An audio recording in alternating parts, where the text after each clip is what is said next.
परिचय। बच्चों, आज हम जानते हैं कि हमें जीवन के लिए ऊर्जा की आवश्यकता होती है और भोजन ऊर्जा का प्राथमिक स्रोत है। आप जानते हैं कि भोजन की पाचन क्रिया मुख से ही प्रारंभ हो जाती है, लेकिन ऊर्जा अवशोषण की प्रक्रिया प्रमुख रूप से छोटी आंत में शुरू होती है। हाँ, भोजन मुख के बाद ग्रसिका से होकर अमाशय में जाता है, जहां प्रोटीन का पाचन शुरू होता है और उसके बाद भोजन छोटी आंत में प्रवेश करता है, जहां से अपचित भोजन बड़ी आंत में चला जाता है और उसके बाद मल द्वार के द्वारा शरीर से बाहर उत्सर्जित किया जाता है। भोजन के पाचन के बाद पचित भोजन से पोषक अवशोषित कर लिए जाते हैं। इसलिए इस मॉड्यूल में हम पाचन एवं अवशोषण के विषय में सीखेंगे।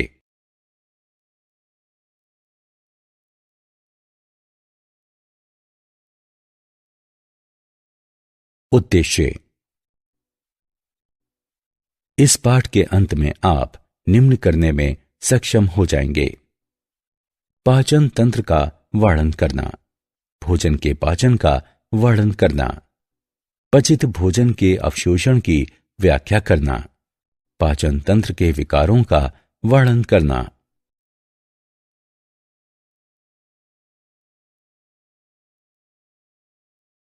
पाचन तंत्र। मनुष्य के पाचन तंत्र में आहार नली एवं पाचक ग्रंथियां होती हैं। आहार नली विभिन्न व्यास वाली एक नलिका यानी ट्यूब होती है। इसकी लंबाई 8 से 10 मीटर होती है। हमारे आहार नली का पहला अंग मुंह होता है। ये अनुप्रस्थ काट के जैसा होता है। ये 2 कोमल ओष्ठों, ऊपरी और निचला, इन दोनों से बंद होता है।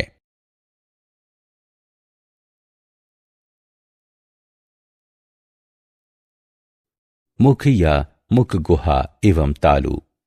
मुख या मुख गुहा, इसमें पर्याप्त जगह होती है, जो ऊपर से तालु, नीचे से गले और दोनों किनारों पर जबड़े से घिरी होती है। तालु ये मुख गुहा के छत का काम करती है तथा इसको नासिका कोश से अलग करती है। ये 2 भागों में विभाजित होती है: कठोर तालु और कोमल तालु।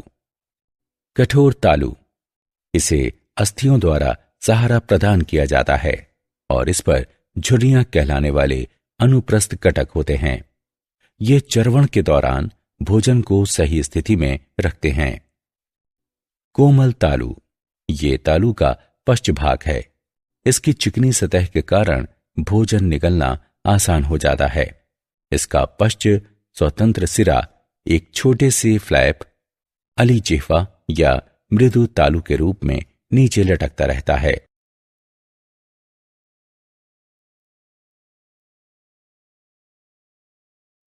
जिह्वा, ये लंबी स्वतंत्र रूप से घूमने योग्य संरचना है जो मुख गुहा के तल पर स्थित होती है। जिह्वा के कार्य। ये अंतर्ग्रहण में सहायता करती है। ये भोजन का स्वाद प्रदान करती है।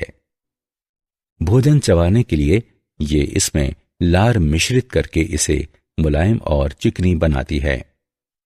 निगलने के लिए ये भोजन को बोलस, ग्रास कहलाने वाले गोलाकार पिंड में बदल देती है।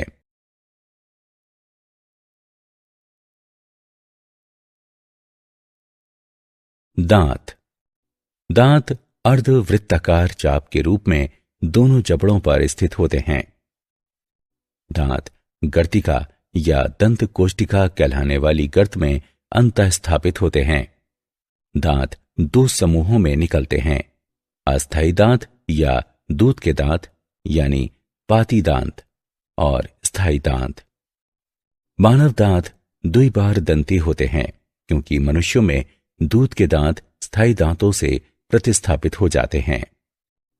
दांत 4 प्रकार के होते हैं: कृंतक, रदनक, अग्र चणवर्णक और चरोणक। स्थायी दांत समूह में 32 दांत होते हैं। अक्षर I, C, पी, एम और एम क्रमशः कृंतक, रदंतक, अग्र, चर्वणक और चर्वणक को दर्शाते हैं। मनुष्यों के दांतों की व्यवस्था को एक दंत सूत्र द्वारा निरूपित किया जा सकता है।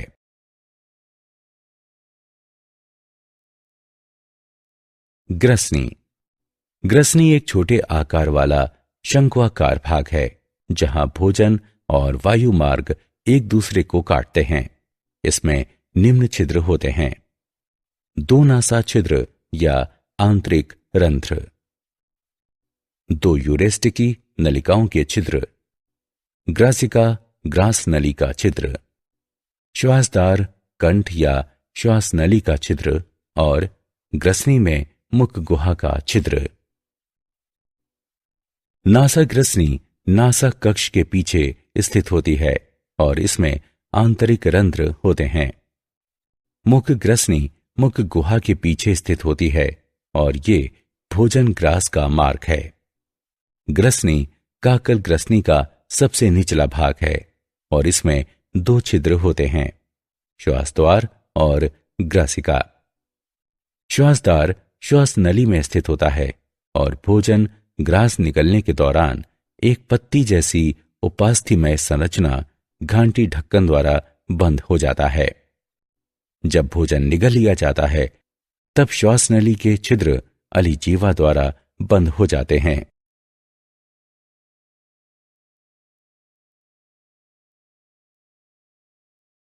अमाशय। अमाशय उदर गुहा के ऊपरी भाग में डायाफ्राम के नीचे स्थित होता है। अमाशय का बड़ा भाग बाईं ओर स्थित होता है। अमाशय को निम्नलिखित भागों में विभाजित किया जा सकता है: जठरागम भाग। ग्रासिका जठरागम कहलाने वाले एक छिद्र द्वारा जठरागम भाग में खुलती है। ये जठरागम रोधनी नामक एक कपाट द्वारा घिरा होता है। ये जठरागम कपाट के ऊपर उभरा हुआ होता है और फंडस कहलाता है। काप्रस या काय, ये अमाशय का मध्य भाग है। जठर निर्गमी भाग, ये अमाशय का निचला भाग है जो छोटी आंत में खुलता है।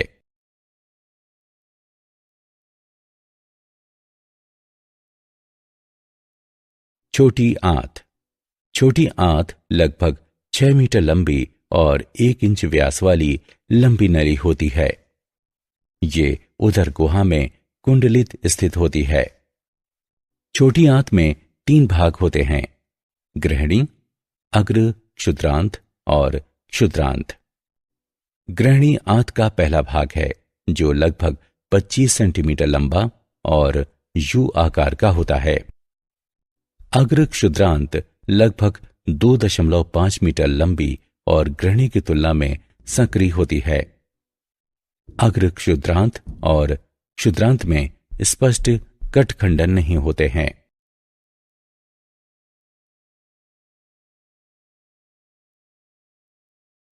बड़ी आंत। बड़ी आंत छोटी आंत से विस्तृत होती है। इसमें अंधनाल, वृहदांत्र और मलाशय होते हैं। बड़ी आंत अंधनाल से शुरू होती है और ये एक बड़ा थैला है जो छोटी आंत से अपशिष्ट पदार्थ प्राप्त करता है। अंधनाल वृहदांत्र तक जाती है जिसे 3 भागों में विभाजित किया गया है: आरोही, अनुप्रस्थ और अवरोही भाग। और अंत में ये मलाशय में खुलती है जो मलद्वार द्वारा बाहर खुलता है।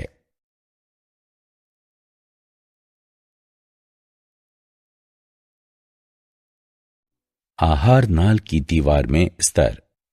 आहार नाल की दीवार में 4 स्तर होते हैं: सिरोसा, मस्कुलरिस, सबम्यूकोसा और म्यूकोसा। सिरोसा सबसे बाहरी परत है जो कुछ संयोजी ऊतकों से बनी होती है। पाचन तंत्र में मस्कुलरिस आंतरिक वर्तुल और बाह्य अनुदैर्ध्य चिकनी पेशियों की बनी होती है।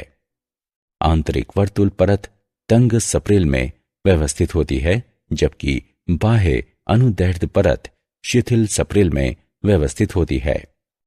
सब म्यूकोसा परत अनियमित सघन संयोजी ऊतक की बनी होती है। इसमें रुधिर, लसिका वाहिनियां और तंत्रिका जालक होते हैं। म्यूकोसा आहारनाल की दीवार की सबसे भीतरी परत है, जो 4 सुस्पष्ट ऊतक परतों की बनी होती है। म्यूकस उपकला, लैमिना प्रोप्रिया, श्लेष्मिका, म्यूकोसी परत और म्यूकोसी परत, जिसमें विविध म्यूकस स्रावित करने वाली ग्रंथियां होती हैं। म्यूकोसी परत का विशेष रूप से महत्व है, क्योंकि ये नम आंतरिक सतह की देखभाल करती है, जो आहारनाल की सबसे भीतरी परत को चिकना बनाती है। भोजन ग्रास के आगे बढ़ने की गति को सुगम बनाती है और मोटे खाद्य पदार्थों से म्यूकोसी घर्षण की रोकथाम करती है।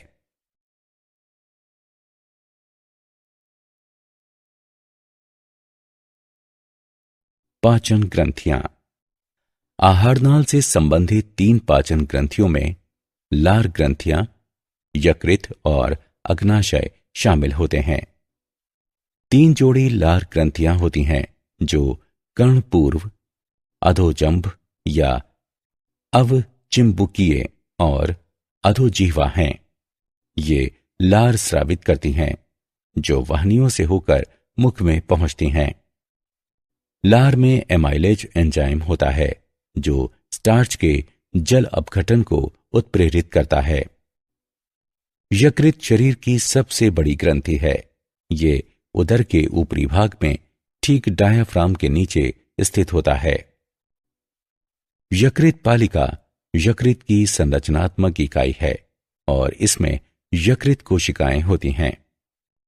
प्रत्येक पालिका को आच्छादित करने वाला पतला संयोजी ऊतक ग्लिनसस पालिका कहलाता है। पित्तरस यकृत की कोशिकाओं द्वारा स्रावित किया जाता है और पित्ताशय में जमा होता है। पित्तरस पीला, हरा, प्रकृति में क्षारीय होता है। पित्त वसा का इमल्सीकरण करता है, जिससे उसे छोटे कणों में तोड़ने में मदद मिलती है। पित्ताशय की नलिका और यकृत नलिका मिलकर मूल पित्त वाहिनी बनाती हैं। अग्नाशय शरीर का दूसरा सबसे बड़ा भाग है। ये अग्नाशयी रस स्रावित करता है, जिसमें पाचन एंजाइम होते हैं। इनमें प्रोटीन के विखंडन के लिए ट्रिप्सिन और काइमोट्रिप्सिन तथा पॉलीसैकेराइड इत्यादि के विखंडन के लिए एमाइलेज शामिल हैं।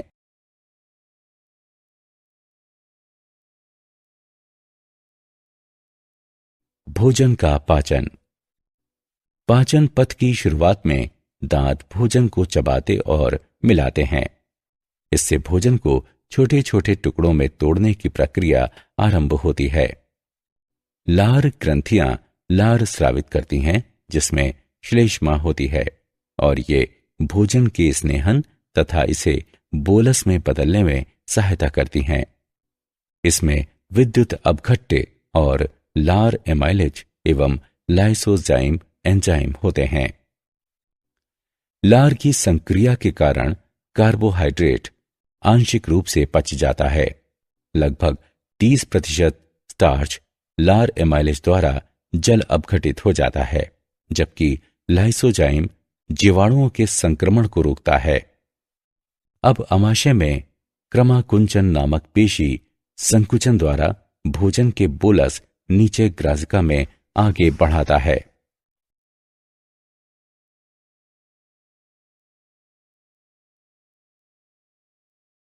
भोजन का पाचन। इसके बाद भोजन आमाशय में पहुंचता है।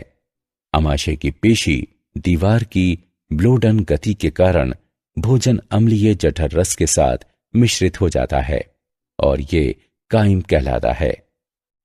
आमाशय का अस्तर हाइड्रोक्लोरिक अम्ल तथा प्रोटीन का पाचन करने वाला पेप्सिन नामक एंजाइम उत्पन्न करता है। काइम भोजन जठर निर्गम अवरोधी या वाल्व के माध्यम से धीरे धीरे छोटी आंत में पहुंचता है। छोटी आंत को 3 भागों में विभाजित किया गया है: गृहिणी, अग्र क्षुद्रांत और क्षुद्रांत।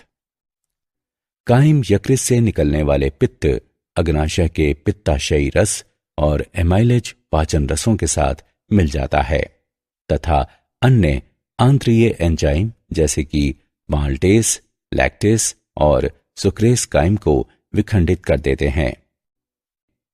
पेप्टाइड्स अमीनो अम्लों में, लिपिड्स वसा अम्लों एवं ग्लिसरॉल में तथा कार्बोहाइड्रेट शर्करा एवं ग्लूकोज में विखंडित हो जाते हैं।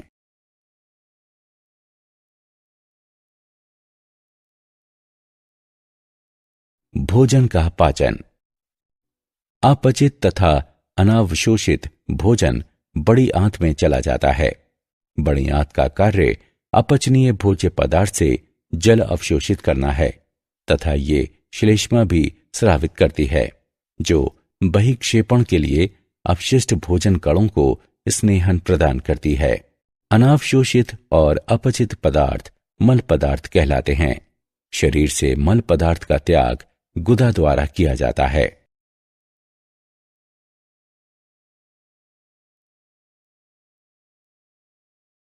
पाचित उत्पादों का अवशोषण। अंतिम उत्पादों का जठरांत से रुधिर या लसिका तक का परिवहन अवशोषण है। पॉलीसेकेराइड्स के विखंडन द्वारा उत्पन्न मोनोसेकेराइड्स जैसे कि ग्लूकोज, गैलेक्टोज तथा फ्रक्टोज का परिवहन विसरण या सक्रिय परिवहन को सुगम करके आंत की उपकला तक किया जाता है। सरल विसरण प्रक्रिया द्वारा शर्करा रक्त प्रवाह में पहुंचती है। जल का परिवहन परासरण प्रवणता द्वारा किया जाता है। पेप्टाइड खंड जो प्रोटीन के विखंडन के कारण बनते हैं, मुक्त अमीनो अम्लों के लिए पचाए जाते हैं। मुक्त अमीनो अम्ल द्वितीयक सक्रिय परिवहन द्वारा उपकला में प्रवेश करते हैं और सरल विसरण द्वारा ये छोड़ दिए जाते हैं। वसा अम्ल और ग्लिसरॉल का परिवहन मिसेल नामक सूक्ष्म बूंदों के रूप में होता है। मिसेल आंतरिक म्यूकोसा में चले जाते हैं।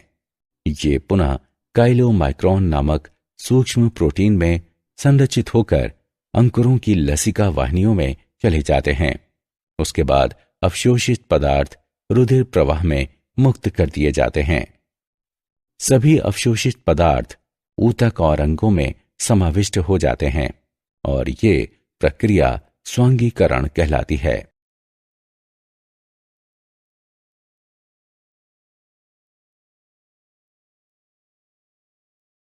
पाचन तंत्र के विकार। पाचन तंत्र के सामान्य विकार हैं पीलिया। रुधिर प्लाज्मा में पित्त वर्णकों के संचय के कारण त्वचा और नेत्र पीले रंग के दिखाई देते हैं। पित्त वर्णक लाल रुधिर कोशिकाओं के विखंडन के कारण यकृत द्वारा उत्पन्न किए जाते हैं। वमन आमाशय में संग्रहित पदार्थों का मुख से बाहर निकलने की क्रिया है। प्रवाहिका मल त्याग की अपसामान्य बारंबारता और मल का पतला हो जाना। कोष्ठबंधता यानी कब्ज, मल का कठिनाई से निष्क्रमण। अपच पाचन की सामान्य प्रक्रिया में बाधा के कारण पेट भरा भरा महसूस होता है। अपच का कारण एंजाइम स्राव में कमी, व्यग्रता, अधिक भोजन करना एवं मसालेदार भोजन है।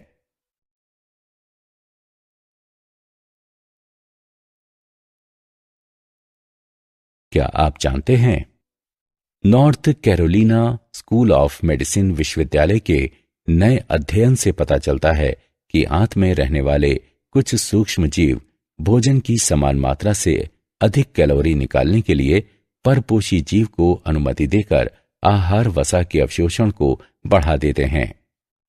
एलईडी फोटोथेरेपी प्रणाली का उपयोग भारतीय अस्पताल में किया जाता है। इसमें पीले रंग के प्रकाश का उपयोग नवजात शिशुओं में पीलिया के उपचार के लिए किया जाता है।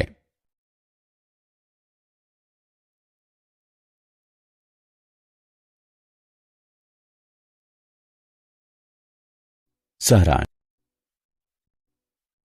आइए हमने जो कुछ सीखा है उसे संक्षेप में दोहराएं। मानव पाचन तंत्र आहार नाल और पाचन ग्रंथियों का बना होता है। मुख गुहा में पर्याप्त जगह होती है जो ऊपर से तालू, नीचे से गले और दोनों किनारों पर जबड़ों से घिरी होती है। दांतों के स्थायी समूह में 32 दांत होते हैं। ग्रसनी एक छोटे आकार वाला शंक्वाकार भाग है जहां भोजन और वायु मार्ग एक दूसरे को काटते हैं।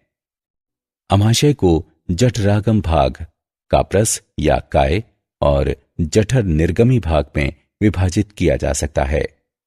छोटी आंत में ग्रहणी, अग्र क्षुद्रांत और क्षुद्रांत होते हैं।